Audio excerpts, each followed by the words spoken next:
Hello mga Megs! Ayan, for today's video, ika-4th day off natin dito mga Megs sa Taiwan. So, samahan niyo ako mga Megs sa journey ko here in Taiwan. Biglaan yung day off natin mga Megs dahil pupunta yung friend natin na kaklase lang din naman natin sa college mga Megs. Yung asawa niya, tsaka siya magbabakasyon dito. So, pagkakataon na rin natin na makita sila. So, sumama ako sa first tour nila sa Taichung mga Megs. So, sumakay ako sa Manman. Yan yung Manman mga Megs, yung pinakamahinang train. Pick up point nila sa akin mga Meg sa Tonglo. So sumakay ako yung 1 lane papuntang Tonglo. So nasa 108 yung pamasahe ko. Then yung biyahe ko naman nasa 1 hour and 30 minutes. So medyo malayo-layo mga Meg. So buti na lang ay nakaupo tayo. So syempre pagdating natin mga Meg sa Tonglo, and so timing lang din na kakarating lang din nila. So hindi sila nagantay ng matagal sa atin. Ayun, so first destination namin mga Megs sa Green Fantasy Forest. Nasa 300 NT mga Megs yung entrance dito sa Green Fantasy Forest. And so nasa tatlo kami, nasa kami 900 NT. So actually yung van na sa tour mga Megs, 5 lang kami, 5 Pinoy lang. So yung dalawa magkaibigan, din yung mag-asawa, din ako syempre. Yung driver namin Taiwanese, din may kasama siyang parang Vietnamese at yun.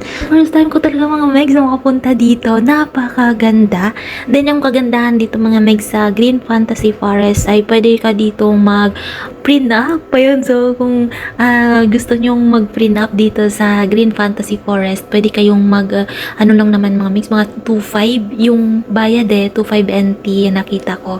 So pwede kayong mag-picture-picture, napakaganda dito mga Megs kapag nag-prenup. Ayun, so sa yung mga Pinoy din mga Megs na pumupunta dito para lang mag-prenup child. Ayun, so dahil mga Megs na miss ko talaga mga Megs yung friend ko. Ayun, so marami kaming picture. Ayun, so syempre for memories na rin. So dahil naka-experience din ako nakapunta dito sa Green Fantasy Forest. Actually, ito talaga yung pinakauna kong naisip na puntahan. So dahil hindi natuloy, so ngayon natuloy na talaga. So alam niyo mga Megs, napakaganda rin pala na kahit paano makapag-day off tayo, makapag-unwind tayo, di ba? So dahil hindi lang din naman trabaho, hindi din natin mag-rest talaga. Kaso, yung rest talaga natin mga Megs, pagod rin pagdating no? Pero at least nabusog tayo sa mga pinuntahan natin na magagandang tanawin, diba? So next destination natin mga Megs ay magla-lunch tayo dahil palapit na rin yung yung Taichung sa pupuntahan natin sa second destination. Yun yung Miyahara Ice Cream. So syempre drop muna kami dito sa isang restaurant na hindi ko alam kung ano yung pangalan kasi syempre Chinese yung nakalagay, hindi ko mabasa. Lunch kami niyan mga 11:30 to 12:30. So kasi dapat nasa na kami, 1 o'clock nasa Miyahara Ice Cream na kami mga Megs. Yun, so dito na tayo sa Miyahara Ice Cream mga Megs. Grabe yung pila dyan mga Megs, talagang pinagpipilahan talagang ice cream na to mga Megs kasi ang mahal niya mga Megs 180 NT yung isang scoop ng ice cream. So akalain mo yung isang scoop ng ice cream 180, ano mo na yun sa peso napakalaki na rin, parang doble na.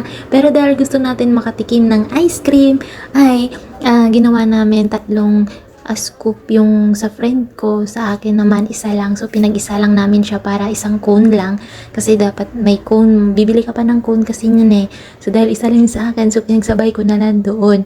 Yun, so kapag makapagpunta kayo dito mga Meg sa Taichung, di ba? So try nyo tong Miyahara Ice Cream, napakasarap pero napakatamis din, di ba?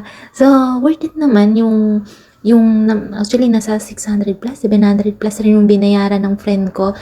So, na-worth it naman, napakasarap din naman ng ice cream, marami kang pagpipilian ng mga flavor.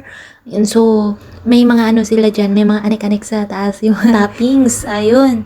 So, napakasarap din ng mga toppings nila mga Megs. So, syempre, parang alam mo yun, parang nakatikim ka, napaka-special ng bakasyon mo kapag nakatikim ka ng ganitong ice cream. Kasi wala rin to sa Pinas May sa Pinas din, pero ibang klase rin, diba? So, iba naman talaga sa ibang bansa. Ayun, so syempre, numbering na namin dyan. Hindi siya naman kung porta mo tayo. Wala lang, wala magdaho. Wala ka daw mo ilan, sign. Dito public, hindi. Okay, managalit nga, nga Ayun, so ito na yung ice cream namin mga megs. Pupunta na tayo mga megs sa third destination natin, yung sa Songshi Flower Market. Ayan, so ito maganda rin talaga ito mga megs eh. So abangan nyo yung aking part 2 na mini vlog dito mga megs sa Taiwan. Thank you for watching mga megs. Ingat kayo palagi. Bye!